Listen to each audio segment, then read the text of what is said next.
આસામ મુલાકાતના બીજા દિવસે સિલચરમાં પીએમ મોદીએ કહ્યું કે કોંગ્રેસ તેના શાસનકાળ દરમિયાન આસામના યુવાનોને ગેરમાર્ગે દોર્યા, તેમને હિંસા અને આતંકવાદના રસ્તે ધકેલી દીધા. પરંતુ આજે આ રાજ્ય તકોનો સાગર છે. પીએમ મોદીએ કહ્યું કે કોંગ્રેસે આસમાને ભાગલા પાડો અને રાજકરોની નીતિ ચાલુ રાખી. આજે આસામ ખુલ્લું આસમાન છે. આસામ ભારતના સેમિકન્ડક્ટર ક્ષેત્રનો એક મહત્વપૂર્ણ ભાગ બની રહ્યું છે. રાજ્યએ સરકારી નોકરીઓના દરવાજા ખોલી નાખ્યા છે. પીએમ મોદીની આસામ મુલાકાતનો આજે બીજો દિવસ છે. મોદી આજે સવારે સિલચર પહોંચ્યા હતા. તેમણે ₹23,550 કરોડના પ્રોજેક્ટનો શિલાન્યાસ કર્યો હતો. તેમણે કહ્યું કે સિલચરને બરાક ઘાટીનું ગેટવે કહેવામાં આવે છે. તે એક એવી જગ્યા છે જ્યાં ઇતિહાસ, ભાષા, સંસ્કૃતિ અને ઉદ્યોગે મળીને પોતાની ઓળખ બનાવી છે. અહીં બંગાળી બોલાય છે અને આસામી પણ સાંભળવામાં આવે છે. અન્ય આદિવાસી પરંપરાઓ પણ સાંભળવામાં આવે છે. સાથે મળીને તમે આ સમગ્ર પ્રદેશના વિકાસ માટે ભાઈચારો અને સુમેળમાં સાથે મળીને કામ કરી રહ્યા છો. આ બરાક ઘાટીની અપાર સંભાવના છે. બરાક નદીએ અહીં વેપાર માર્ગોને પ્રોત્સાહન આપ્યું છે. રાજકોટની એમ્સ હોસ્પિટલના એમબીબીએસના વિદ્યાર્થી અને ઇન્ટર્ન ડોક્ટરે પરાપીપળિયા રેલવે ફાટક પાસે અંદાજે આજે 14 માર્ચના વહેલી સવારે ટ્રેન હેઠળ જંપ લાવી આપઘાત કરતા ચકચાર મચી હતી. જેમાં તેમની પાસેથી પોલીસને સુસાઇડ નોટ મળી છે.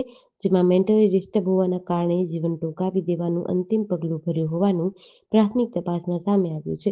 આ યુવાને 1.5 માસ પૂર્વે આપઘાતનો પ્રયાસ કર્યો હતો. જોકે તે વખતે પરાપીપળિયાના ગ્રામજનોએ તેને બચાવ્યો હતો. પરંતુ આ વખતે તે જ જગ્યાએ આપઘાત કરવા પહોંચેલા યુવાનને કોઈ બચાવી શક્યું નહીં. પુત્રના સુસાઇડ નોટની જાણ થતાં રાજસ્થાન રહેતા માતા પિતા શોકમાં ગરકાવ થઈ ગયા છે. ગાંધીગ્રામ પોલીસ દ્વારા તપાસ હાથ ધરવામાં આવી છે. કેન્દ્રએ શનિવારે લદ્દાખના સામાજિક કાર્યકર અને એન્જિનિયર સોનમ વાંગચુક પર નેશનલ સિક્યોરિટી એક્ટ હટાવી દીધો છે. આ આદેશ તાત્કાલિક અસરથી સમાપ્ત કરી દેવામાં આવશે. ગૃહ મંત્રાલય અનુસાર સોનમે એનએસએ એક્ટ હેઠળ પોતાની અટકાયતનો લગભગ અડધો સમય પૂરો કરી લીધો છે. લદ્દાખ પ્રશાસને 24 સપ્ટેમ્બર 2025ના રોજ લેહ હિંસા ભડકાવવાના આરોપમાં 26 સપ્ટેમ્બરે રાષ્ટ્રીય સુરક્ષા અધિનિયમ હેઠળ વાંગચુકને અટકાયતમાં લીધા હતા.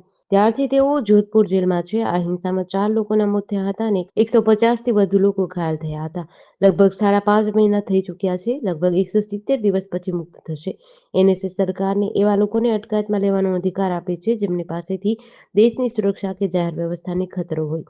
આ હેઠળ કોઈ વ્યક્તિને વધુમાં વધુ 12 મહિના સુધી નજરકેદ રાખી શકાય છે. જૂનાગઢના પવિત્ર ગિરનાર પર્વતમાં માતા અંબાના મંદિર પરિસરમાં દારૂ અને નોનવેજની મેજબાનીનો શરમજનક વિડીયો વાયરલ થયા બાદ સમગ્ર રાજ્યમાં ભારે રોષ જોવા મળી રહ્યો છે.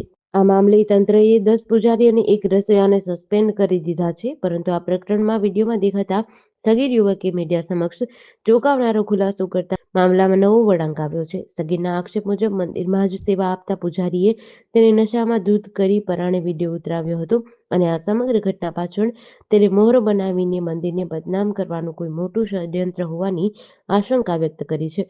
બીજી તરફ પૂજારીઓ દાનપેટીમાંથી પૈસા ચોરતા હોય તેવો અન્ય એક વિડીયો સામે આવતા યાત્રાધામની સુરક્ષા અને પવિત્રતા સામે અનેક સવાલ ઉઠ્યા છે.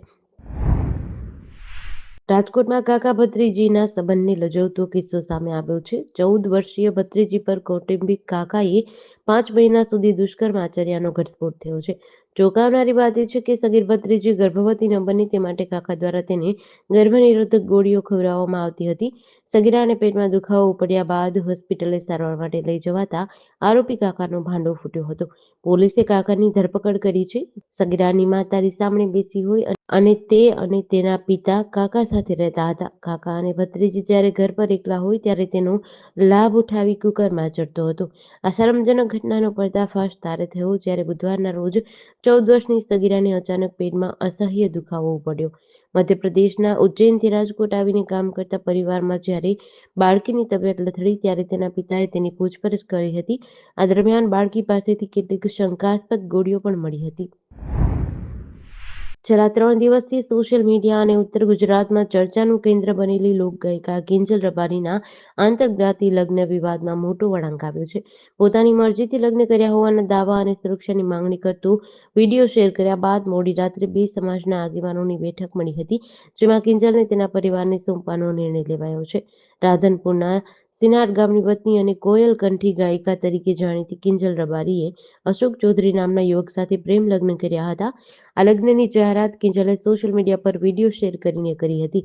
આ મામલે રબારી અને ચૌધરી સમાજ વચ્ચે તણાવ વધતા બંને સમાજના આગેવાનોની એક બેઠક મળી હતી. આ બેઠકમાં થયેલી ચર્ચા મુજબ ચૌધરી સમાજના આગેવાનોએ કિંજલ રબારીને તેના પરિવારને પરત સોંપવાની બાંહેધરી આપી હતી. મોડી રાત્રે કિંજલ રબારી અને અશોક ચૌધરીને અલગ કરવામાં આવ્યા અને કિંજલને તેના પિયર પક્ષને સોંપી દેવામાં આવી છે. વડોદરાના બગરાવાડી વિસ્તારમાં આવેલા નારાયણ એવન્યુમાં ગત મોડી રાત્રે ઘરકંકાસમાં પતિએ જ પત્નીની કરપીણ હત્યા કરી નાખતા ચકચાર મચી છે. સામાન્ય બોલાચાલી બાદ ઉશ્કેરાયેલા પતિ અંબાલાલ સોલંકીએ પત્નીના મોઢા અને છાતી પર ચાકુના ઉપરાઉપરી ઘા ઝીકી દેતા મહિલા લોહીમાં લથપથ હાલતમાં ઘટના સ્થળે જ ઢળી પડી હતી અને તેનું મોત થયું. ઘટનાની જાણ થતાં જ નવાપુરા પોલીસ અને ડીસીપી સહિતના ઉચ્ચ અધિકારીઓનો કાફલો દોડી આવ્યો હતો. પોલીસે ગણતરીના કલાકોમાં જ આરોપી પતિને રાઉન્ડ અપ કરી લીધો છે, જ્યારે એફએસએલની મદદથી પુરાવા એકત્ર કરી મૃતદેહને પીએમ માટે સયાજી હોસ્પિટલે ખસેડવાની કાર્યવાહી હાથ ધરી છે. શહેરના બગરાવાડી વિસ્તારમાં આવેલા નારાયણ એવન્યુમાં ગત મોડી રાત્રે હચમચાવતી હત્યાની ઘટના બની હતી.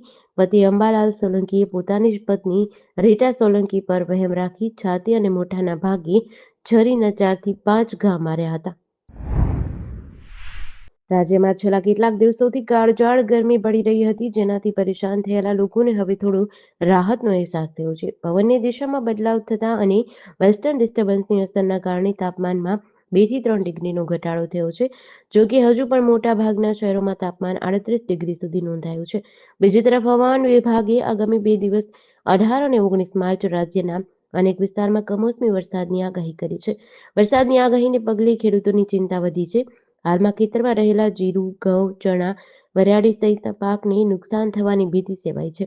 ખાસ કરીને ગીર પંથકમાં કેસર કેરીની સિઝનને પગલે ખેડૂતો અને કેરીના બગીચા રાખનારા લોકોના જીવ પડીકે બંધાયા છે. જો માવઠું વરસે તો કેરીમાં નુકસાન થઈ શકે છે. મહેસાણા જિલ્લાનું વિજાપુર અને તેનો કાંઠા વિસ્તાર જે ઉત્તમ ગુણવત્તાના બટાકા માટે જાણીતો છે, ત્યાં આજે ખેડૂતોની સ્થિતિ અત્યંત દયનીય બની ગઈ છે. ગત વર્ષે જે બટાકા ખેડૂતો માટે આશીર્વાદરૂપ બન્યા હતા, તે આજે ખેડૂતોની કમર તોડી રહ્યા છે. બજારમાં બટાકાના ભાવમાં 60% જેટલો તોતિંગ ઘટાડો નોંધાતા ખેડૂતો પાયમાલ થયા છે. સ્થાનિક ખેડૂતોના જણાવ્યા અનુસાર આ વર્ષે બિયારણ, ખાતર, મજૂરી અને ટ્રાન્સપોર્ટેશનના ખર્ચમાં ધરખમ વધારો થયો છે.